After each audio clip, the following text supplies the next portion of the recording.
redoks dan elektrokimia. Tujuan dari redoks dan elektrokimia itu mempelajari beberapa reaksi reduksi dan oksidasi, mempelajari proses elektrolisis. Dasar teori. Prinsip dari reaksi ini, reaksi redoks adalah reaksi kimia yang melibatkan transfer elektron antara dua zat. Oksidasi adalah pelepasan elektron dan reduksi adalah penerimaan elektron. Fungsi anoda dan katoda. Katoda adalah tempat terjadi reduksi elektron yang diterima oleh zat katoda pada sel galvanik bermuatan positif dan pada sel elektrolisis bermuatan negatif. Anoda merupakan tempat terjadi oksidasi dan elektron dilepas dari zat katoda pada sel galvanik bermuatan negatif dan pada sel elektrolisis bermuatan positif. Contoh penerapan dalam kehidupan sehari-hari itu pada batu aki, elektrolisis air, pelapisan logam, dan produksi logam murni. Langkah-langkah praktikum reaksi redoks: masukkan sepotong logam aluminium ke dalam masing-masing 2 mili larutan PbNO32, NO32, AgNO3, dan NaNO3. Catat pengamatan, ulangi langkah kerja 1 dengan menggunakan logam Cu dan Fe. Masukkan ke dalam 5 buah tabung reaksi masing-masing 2 mili larutan HCl6m. Kemudian masukkan ke dalamnya berturut-turut lempeng Cu, Fe, Mg, Pb, dan Zn yang sama luas permukaannya. Amati kecepatan pembentukan gelembung gas dan catat hasil pengamatan. Ke dalam 5 tetes larutan H2O2 0,1 m, tambahkan 5 tetes larutan H2SO4 1,0 m, 10 tetes lautan Ki 0,1 m, dan 1 tetes lautan Kanji. Catat pengamatan yang terjadi. Campurkan 5 tetes lautan FeCl3 0,1 m, 10 tetes lautan H2SO4 1 m, dan 10 tetes lautan Ki 0,1 m. Panaskan beberapa saat dan tambahkan tetes larutan Kanji. Perhatikan dan catat perubahan yang terjadi. Masukkan 2 mili larutan CuSO4 0,5 m ke dalam suatu tabung reaksi, kemudian masukkan pula logam Zn. Biarkan beberapa menit dan catat apa yang terjadi. Lakukan sebaliknya dan memasukkan logam Cu ke dalam larutan ZnSO4 0,5 m. Kemudian elektrolisis larutan Ki. Masukkan larutan Ki 0,25 m ke dalam tabung O sampai 2 cm dari mulut tabung. Pasang elektroda C dan hubungkan dengan sumber arus searah 6 volt selama kurang lebih 5 menit. Catat perubahan yang terjadi pada ruang katoda dan anoda. Keluarkan elektroda dengan hati-hati dan catat baunya. Ambil masing-masing 2 mili larutan dari ruang anoda dan masukkan ke dalam 2 tabung reaksi. Tambahkan pada tabung pertama 1 mili CHCl3, kemudian cocok. Perhatikan warna lapisan CHCl3 pada tabung 2.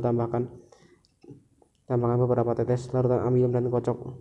Catat semua hasil. Ambil masing-masing 2 mili larutan dari ruang katoda ke dalam 2 buah tabung reaksi dan tambahkan pada tabung 1 beberapa tetes PP, sedang pada tabung 2 tambahkan 2 mili larutan FeCl3 0,1 m. Setelah semua hasil dan lurus bersama reaksinya.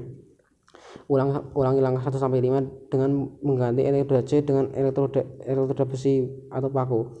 Kemudian elektrolisis larutan CuSO4.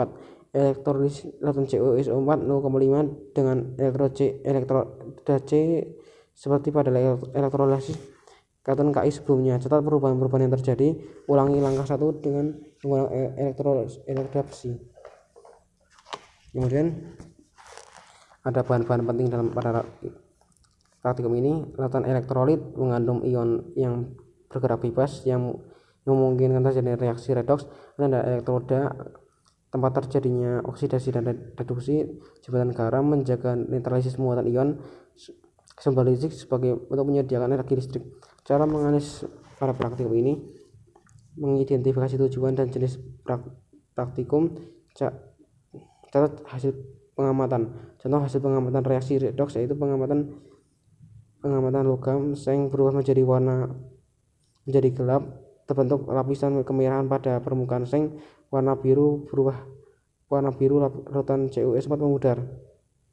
Penjelasan: Zn lebih reaktif daripada Cu sehingga Zn mereduksi ion Cu2+ menjadi Cu padat. Zn mengalami oksidasi dan Cu2+ mengalami reduksi. Contoh hasil pengamatan elektrolisis: anoda kutub positif terjadi oksidasi, muncul larutan warna coklat atau warna rata-rata menguning. Katoda kutub negatif terjadi reduksi, muncul gelembung Bila ditambahkan tepung kanji, elektron menjadi warna biru kehitaman. Penjelasan: anoda ionida kehilangan elektron dan membentuk iodin menghasilkan warna coklat. Katoda direduksi karena ion H+ tidak bisa direduksi menghasilkan gas H2. Hasil yang diharapkan: penentuan potensial sel elektrokimia, hukum Faraday, dan pengaruh arus listrik terhadap reaksi redoks. Tips praktikum: mempersiapkan bahan dan dengan teliti, kontrol reaksi secara bertahap, gunakan peralatan dengan benar.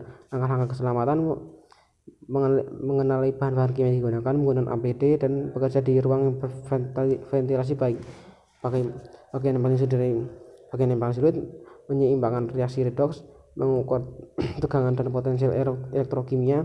Proses elektrolisis tidak selesai dengan baik.